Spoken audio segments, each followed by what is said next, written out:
Good morning, good afternoon, or good evening, wherever you are in the messy timeline of the internet. Welcome to our TikTok podcast, where innovation meets conversation. Sit down, relax, and TikTok with us. I'm Lester, your main host. And I'm Gia, your host Diva. So today we're going to talk about three topics. First is the evolution of media and how it affects our norms and values. Second, the different media types. And lastly, media conventions. Ayan yung mga pag-uusapan natin for today's episode. Grabe, Lester. That intro sound gave me war flashbacks kahit na I was barely alive when dial up was a thing. Algeria, that sound was the soundtrack before.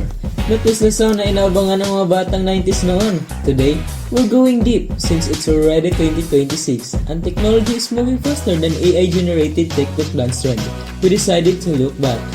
Alright, pag-usapan natin ang evolution ng media from traditional to our hyper-connected new media today. How did communication change? And more importantly, paano nito binago ang ugali at values natin? Big question yan. So, buckle up mga katroki, we are time traveling. Okay girl, imagine mo to. 1995, your pops wants to know the news. Anong gagawin niya? Easy. He will just open Twitter. Ay wait, X na pala yun. Or TikTok for rapid news updates. Wrong, mali. Noon, he had to wait for the morning paper or wait for 6 p.m. para sa TV patrol. Information was scheduled, hindi siya on demand. Ang weird isipin, no? Today in 2026, if something happens sa kabilang dulo ng mundo, alam agad natin in just 5 seconds because of our AI news aggregators. Noon, you really had to wait. Exactly. And the communication? Grabe girl. Na-experience ka bang pumunta sa mga computer cafe para lang makapag-login sa FB o di kaya yung browser sa keypad ng mama mo o yung cellphone na may antena? May ganun kami dati, yung cherry mobile na keypad, tapos isi-search mo sa Chrome yung freefacebook.com. Oo, that was the lifeline. Kung gusto mong kausapin crush mo, mag-post ng simpleng hi with lots of emojis para makipag-interact through online o di kaya magpalit ng profile na naka-sidebangs. Oh my gosh, ang awkward nun. Ngayon, you just slide into their DMs. You can enhance and edit your pictures before posting at protected pa privacy mo. Mas malala pang pinagdaanan dati ng mga parents natin. No internet, no gadgets, just pure handwritten letters na abutin ng ilang buwan bago makarating sa receiver. So, traditional media was physical. It was slow. You wrote letters, yung actual snail mail. You waited for news. You waited for phone calls. It takes a lot of patience talaga, no?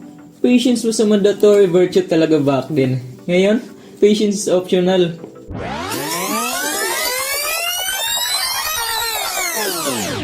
Fast forward to 2026, traditional media isn't dead, pero nag-evolve na siya. Newspapers are barely printed anymore.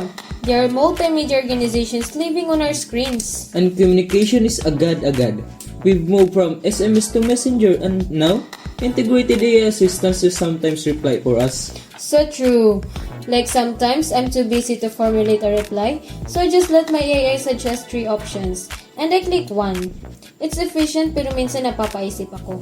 Am I really connecting or am I just processing data? Diba? Back in the 90s, if your nanay went to other places and you couldn't reach her for hours, you just trust she'd come back. Ngayon, if your mom doesn't reply to your chat in 10 minutes, magpapanik ka na. We're constantly tethered to each other. The biggest shift for me is the curation of life. Noon, you see the good, the bad, and the blur shots. Now, everything is hyper-curated. With all this talk about authenticity, filtered pa rin ang buhay natin sa socials. We broadcast our lives 24/7. We became our own media companies. So, ito na yung heavy part. How did the shift from slow analog to agad-agad na digital response change us? Number 1 for me is patience versus instant gratification. Our parents know how to wait, sanay sila maghintay. Tayo, pag nag-buffer lang yung video ng 3 seconds, galit na agad. I'm guilty. And it affects relationships, di ba? Sa dating, dati may ligawan phase na matagal.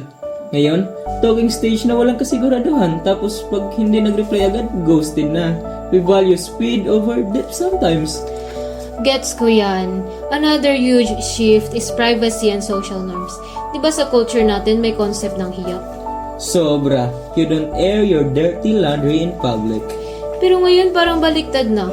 Before kung may nag-away na family, sa loob lang ng bahay yan. Ngayon, nagiging Facebook status na. Or worse, TikTok rant na naka-public. Parang nawala yung boundary between public versus private life. Yeah, we value oversharing. We value oversharing sometimes under the guise of being real, pero in reality, we're just feeding the algorithm. Pero in fairness, Lester, may maganda rin namang dulot. Look at social awareness, yung mga parents natin. They tend to just accept whatever the authorities say sa TV or dyaryo. Ay, true. May point ka din. Pasoy ko sa heaven. Thank you. Huy, pero no joke. Our generation ngayon and the younger ones, we question things. Mas mahilig na tayong magtanong, we fact-check. Social media gave a voice to the marginalized na hindi pinapansin ng traditional media dati. We value inclusivity more now. May point ka dyan.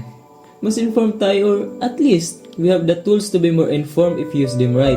The challenge now isn't scarcity of information. It's the overload of information and misinformation. Sobrang laki ng pinagbago, but the core human need is the same. We just want to connect. Gusto lang nating marinig at maintindihan. Kaso lang, sometimes the tool we use to connect are the same things that disconnect us from what's real. Ang lalim man. Pang-caption yan. Ha, syempre. Gotta feed the feed. Anyway, that's our time for today. Kayo ba mga katoki? Do you miss the slower pace of the 90s or do you love the speed of 2026? Let us know on our socials. Tweet us, DM us. And don't forget to subscribe. Pero wait, is there any essential knowledge we should know about our technology now? Syempre, hindi mawawala yan. Let's hear that from our literate host. Literate! Hello Katoki, I'm Matt, your matalinong host. Completing the dynamic duo, I'm Jania, your joyful host. Welcome sa ating pangalawang segment, Code Literado. Dito, hihimayin natin yung mga terms na madalas nating marinig. Pero let's be honest, medyo nakakalito. True, like everyone says, be literate, pero what does that even mean in 2026? Parang dati, as long as nakakabasa at nakakasulat ka, okay na. But now, it's a whole different ballgame. Exactly. Let's break it down into the big three. Media, information, and technology literacy. Oh, I love this! Para silang power trio, pero kung hindi mo sila kilala, baka ma-scam ka sa internet. Let's start with technology literacy.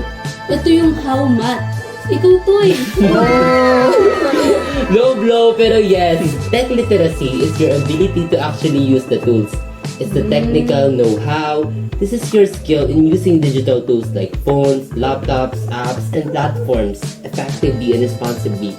Not just for entertainment, but for communication, learning, and productivity. Ah, ganun. Yes. How about technology literacy sa probinsya?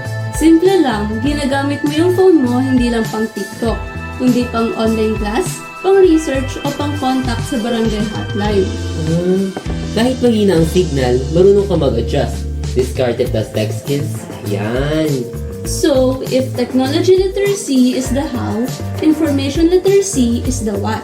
Ito yung marunong kang maghanap, mag-evaluate at gumamit ng tamang data. This is about knowing how to find information and how to check if it's reliable. So, hindi pwede yung first result sa Google, automatic trusted na. Ay, ganun. Yes, dapat i-check mo yung source, author, date, at kung may sumusuportang impormasyon. In a world full of fake news and AI-generated hallucinations, information literacy is your BS detector. Marunong ka bang mag-fact check or share agad kasi maganda lang yung headline? Yeah, yes. Aray naman, maraming matatamaan dyan. But wait, where does media literacy come in? Wait lang, excited naman ito. Sabik na sabik matuto eh, no? Media literacy is the why and the who. This is your ability to analyze media content such as news, ads, videos, and social media posts. It's understanding the intent. Bakit ginawa yung post na to? Is it to inform me? Or to sell me a whitening soap? Is it a meme? Or is it propaganda? Understanding the hidden message behind the content, yan ang media literacy. Oh, ayan. Basically, you don't just watch or scroll. Correct! Especially kapag may post na nagsasabing, "This will shock you!" That's when media literacy should kick in. Halimbawa, sa probinsya, may kumakalat na post sa Facebook na nagsasabing, "Suspended raw klase bukas." Tapos galing lang pala sa fake page. Ay nako, media literacy means hindi ka agad mag-share.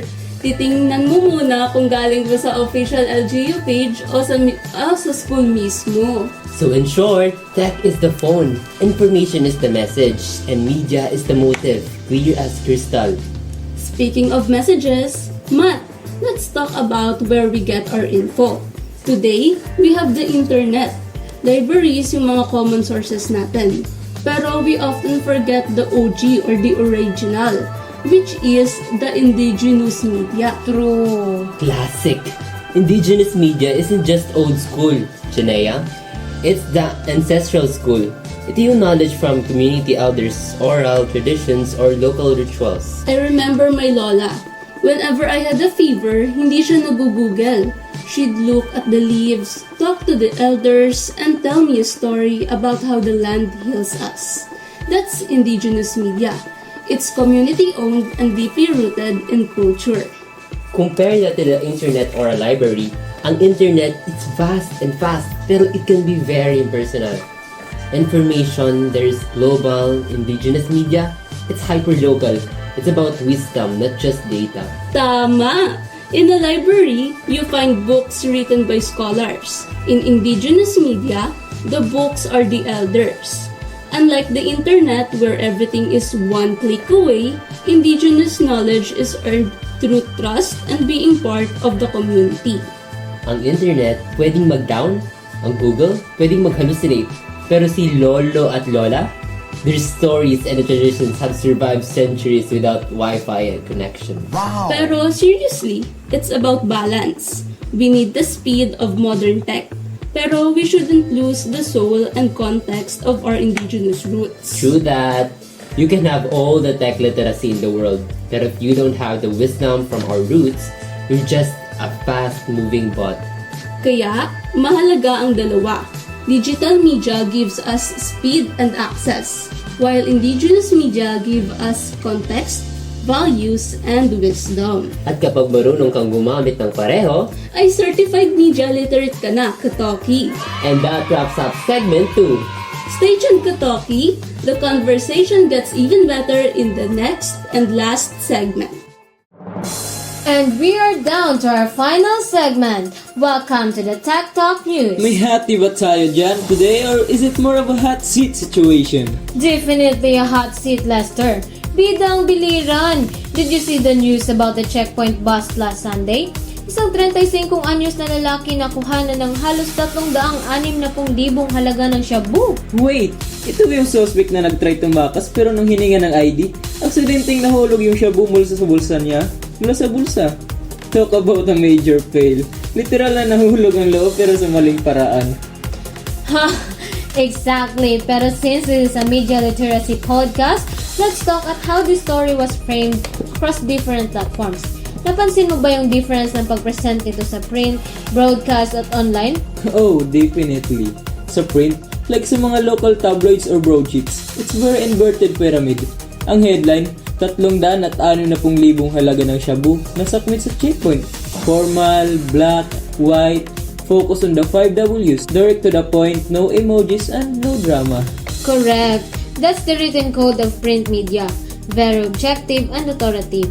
Pero compare that to broadcast, yung mga news programs natin sa TV or radio. Lester, cue your reporter voice. Habulan sa kalsada, isang suspect, tiklo matapos aksidenteng mahulog ang illegal na droga. See? That's the technical code of broadcast. They use dramatic audio cues, tension music, and fast-paced editing. At yung visuals, they usually show the billboard roll, yung footage ng checkpoint, yung mugshot ng suspect, at yung nakalatag na sachet sa table. It's designed to make you feel the urgency and the danger. And don't forget the symbolic codes. Sa TV, lagi nilang pinapakita yung police officers in full uniform standing over the seized items. It symbolizes power and order. It tells the audience, don't worry, the good guys won today. Spot on. Pero how about online? Dito tayo madalas mag-consume ng news ngayon. Lalo na sa social media. The Wild West. Online format is all about speed and interaction. Ang headline dyan usually may shock factor or clickbait vibe. For example, Panoorin, suspect sa biliran na booking dahil sa sariling bulsa. Plus, hashtag like, hashtag war on drugs, hashtag biliran news, and emojis. And the difference is, online media allows for audience participation. Sa print at broadcast, tagatanggap ka lang ng info. Online, you can comment, share, or react. Minsan nga, mas mahaba pa yung kwento ng mga marites sa comment section eh. Totoo. Pero that's where media literacy comes in. We have to know na online news is often sensationalized to get more clicks. You have to verify if the source is legitimate news outlet or just some random page looking for clout. That's a wrap for our deep dive. Whether it's the formal tone of print, the dramatic flair of broadcast, or the viral nature of online, the goal is the same, to inform. But as an audience, we need to decode how they are telling the story. Grabe, ang dami nating na-unpack. From waiting by the wire devices to letting wireless AI handle our replies. We also learn from the three major literacy or the power trio to be an effective media literate, and lastly, the different media sources. Kaya sa mga katoke natin dyan, be smart, huwag lang basta mag-scroll. Check the codes, understand the motives, and please, if may dala kayong illegal, huwag nyo namang ihulog sa harap ng police. Uy, anyway, thank you for joining us today on Tech Talk Podcast. We hope you learned something about media literacy and everything in between. Hanggang sa muling pag-connect, this is Lester and Aljaya, signing off.